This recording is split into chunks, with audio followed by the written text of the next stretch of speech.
Students, आज हम grammar में एज सुन एज जो एग्जाम्पल होती है वो कैसे हल की जाती है वो हम सीखेंगे।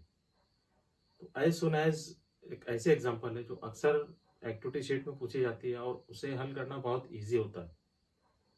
देखिए जनरली क्या होता है कि दो डिफरेंट सेंटेंसेस दिए जाते हैं और उसमें हमें एज सुन एज यूज कर कर उस सेंटेंस को ज्वाइन करना होता है, जोड़ना होता है।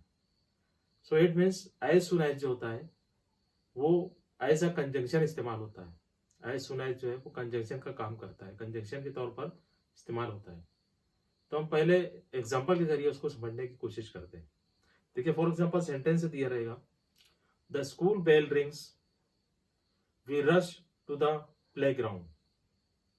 सेंटेंस है the school bell rings we rush to the playground. ये दो अलग अलग सेंटेंसेस है। इसको समझने के लिए पहले हम सेंटेंस का मीनिंग समझते हैं। The first sentence is the school bell rings. School की बेल बजती है। We rush to the playground. हम प्ले ग्राउंड की तरफ दौड़ते हुए जाते हैं। स्टूडेंट से ये बात कह रहे हैं कि we run to the playground, we rush to the playground. अब इस सेंटेंस में हमको एज सुन एज यूज करना है। हिदायत दी रहती है यूज एज सुन एज। देखिए दो सिंपल तरीके होते हैं, दो स्टेप्स होती है, वो आपको याद रखनी है। पहली चीज कि एज सुन एज जो है वो सेंटेंस के शुरू में यूज होता है। As soon as is used at the beginning of the sentence. तो अगर इस सेंटेंस को हमें हल करना है तो हम एट द बिगिनिंग यूज करेंगे एज सुन एज। तो इस तरीके से सेंटेंस से रहेगा as soon as the school bell rings. उसके बाद फुल स्टॉप है क्योंकि दो अलग अलग सेंटेंसेस है, तो फुल स्टॉप को हम कॉमा में चेंज कर देंगे, वहां पर कॉमा लग जाएगा। आगे सेंटेंस से बनेगा we rush to the playground, आखिर में फुल स्टॉप। यानी यहां पर आपको दो चीजें करनी है। पहली है कि सेंटेंस के शुरू में हम एज सुन एज लिख देंगे और दोनों सेंटेंस के दरमियान जो फुल स्टॉप है, जो दोनों सेंटेंसेस को अलग अलग कर रहा है, उसे हम उसकी जगह पर हम कॉमा लिख देंगे। तो अब देखिए जब हम एज सुन एज लगाएंगे तो एज सुन एज का मतलब होता है जैसे ही या जो ही। यहां पर वो एक्शन का जो टाइमिंग है उसको शो करता है। तो सेंटेंस से बनेगा as soon as the school bell rings. जैसे ही स्कूल की बेल बजती है, we rush to the playground. हम प्ले ग्राउंड की तरफ दौड़ते हैं, दौड़े हुए चले जाते हैं। इस तरीके से ये सेंटेंस है। तो यहाँ पर एक्शन को जो है एज सुन एज जो है वो डिनोट कर रहा है, जाहिर कर रहा है कि जैसे ही बेल बजती है, टाइमिंग को यहाँ पर वो जाहिर कर रहा है। तो दो चीजें आपको याद रखनी है कि जुमले के शुरू में एज सुन एज लगा देना है, फुल स्टॉप को कॉमा में बदल देना है। अब दूसरी चीज यहाँ पर आपको मैं ये बताता चलूं कि पहला जो सेंटेंस है, पहले जो दो अलग अलग सेंटेंसेस है कि एज सुन एज, पहले हमने जो जुमले बनाए, जो दिए हुए एग्जांपल्स थी, वो एग्जांपल थी कि the school bell rings we rush to the playground. तो ये दो अलग अलग सेंटेंसेस है और ये दो क्लाउजेज है, मेन क्लाउजेज है। अब देखिए क्लाउजेज के ताल्लुक से हम अलग से डिटेल में पढ़ेंगे, लेकिन आपको सिर्फ समझाने के लिए यहाँ पर बताता चलो कि यहाँ पर दो अलग अलग क्लाउजेज है। क्लाउजेज डिपेंडेंट और इंडिपेंडेंट, मेन और सब ऑर्डिनेट क्लाउजेज होते हैं। तो यहाँ पर जब हम कहते हैं कि the school bell rings, school bell बजती है, तो ये क्लाउज है, फुल एक सेंटेंस है। और दूसरा सेंटेंस है we rush to the playground, ये भी एक सेंटेंस है क्योंकि ये कंप्लीट मीनिंग दे रहा है। लेकिन जब उसमें हम एज सुन एज ऐड कर देते हैं और सेंटेंस से बनता है as soon as the school bell rings, तो ये जो सेंटेंस है ये हो जाएगा सब ऑर्डिनेट क्लाउज। और दूसरा जो सेंटेंस है उसमें जो हम ऐड कर रहे हैं we rush to the playground, ये हो जाएगा main clause.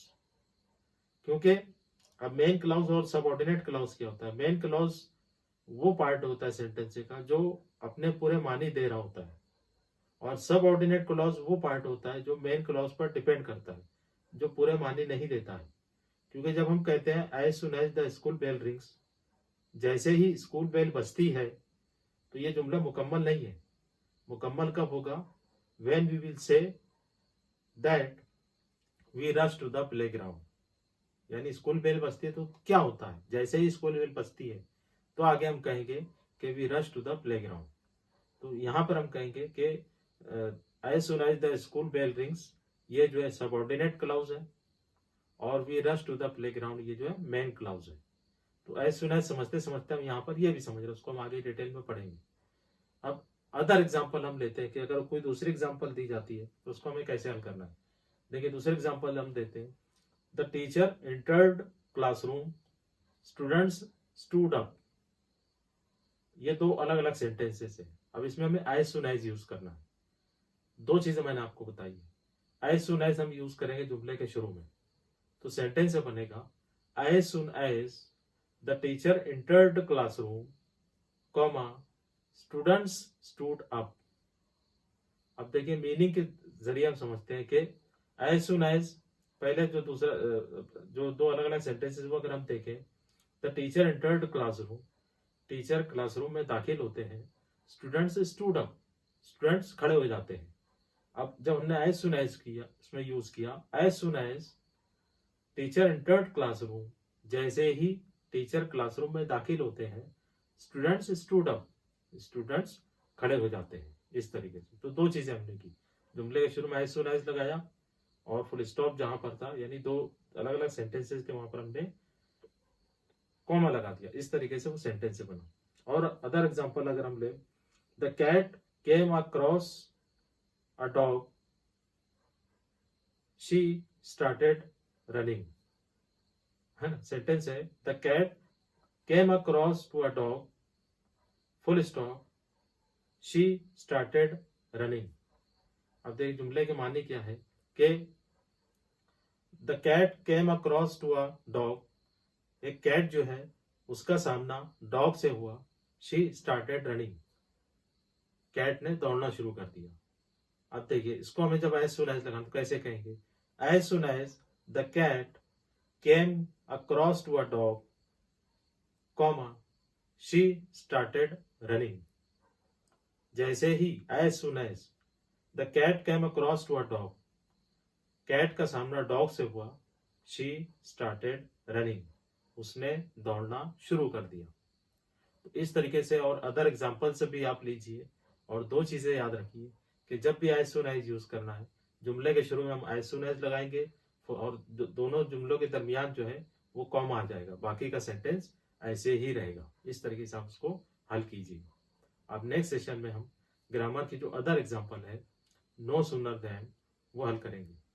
Till then good bye.